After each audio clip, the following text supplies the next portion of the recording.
Hello बच्चों।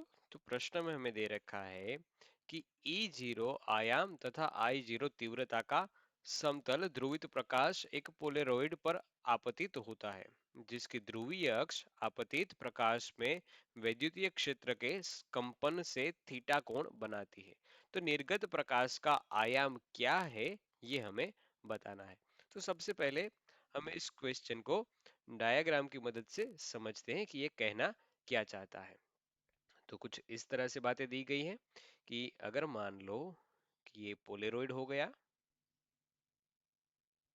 जिसकी जिसमें से यही वाले जो अवयव है वो पास हो सकते हैं। ठीक है, यही वाले अवयव है वो पास हो सकते हैं। हाँ, मान लिया। और इसकी दग अक्ष कुछ इस तरह से हमने मान ली। हाँ, ठीक है।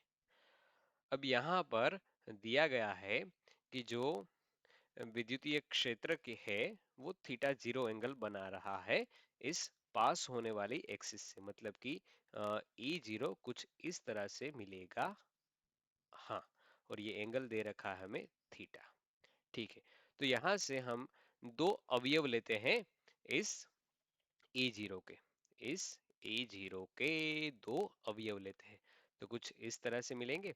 एक अवयव मिलेगा ई जीरो जो होगा अपर की डायरेक्ट ऊपर की दिशा में हो जाएगा ए जीरो कोस थीटा, और एक हो जाएगा इसको लंब, मतलब कि पास होने वाली जो अवयव है जो तीव्रताएं हैं उससे लंब, मतलब कि ए जीरो साइन थीटा। ये क्या हो जाएगा? ए जीरो कोस थीटा। ये हो जाएगा समांतर अवयव। समांतर अवयव हो जाएगा, क्योंकि इसमें से सारी की सारी तीव्रताएं पास हो सकती है। और ये हो जाएगा लंबोत अवयव। लंबोत अवयव हो जाएगा। हाँ, ये बात हमें पता चली। ठीक है, अब किसमें से प्रकाश पास कर सकता है, किसमें से प्रकाश जा सकता है? सर, मालस के नियम के अनुसार, मालस मालस के नियम अनुसार, नियम अनुसार ये जो निर्गमित प्रकाश की तीव्रता होगी, निर्गमित प्रकाश की तीव्रता होगी, वो होगी I is equal to I zero, जो एंगल है वो दोनों के बीच का एंगल है वो, मतलब कि कोस थीटा का स्क्वायर। यही होगा। हाँ सर, होगा तो यही। देखो, हमें क्या चाहिए? हमें निर्गत प्रकाश का आयाम चाहिए। क्या चाहिए? निर्गत प्रकाश का आयाम, मतलब कि हम लिख सकते हैं इस आई को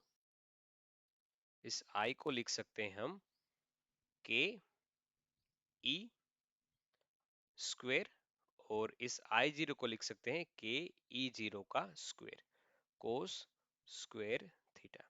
ये हमें मालस के नियम से मिला, और ये हमें पता था कि I इज इक्वल क्या होता है? के ई स्क्वेयर होता है, और आई जीरो इज इक्वल टू होता है के ई जीरो का स्क्वेयर। हमें क्या चाहिए? आयाम चाहिए। ठीक है, हाँ, निर्गमित प्रकाश का आयाम चाहिए। तो यहां से हमें आयाम मिलेगा, के कैंसिल आउट हो जाएगा। हाँ सर, कैंसिल आउट हो जाएगा। और ई स्क्वायर है ई जीरो के square into cos square theta, तो यहां से हमें मिलेगा आयाम E is equal to E zero cos theta. तो ये हमारा सही आंसर हो जाएगा। आशा करता हूं आप सबको समझ में आया होगा। धन्यवाद।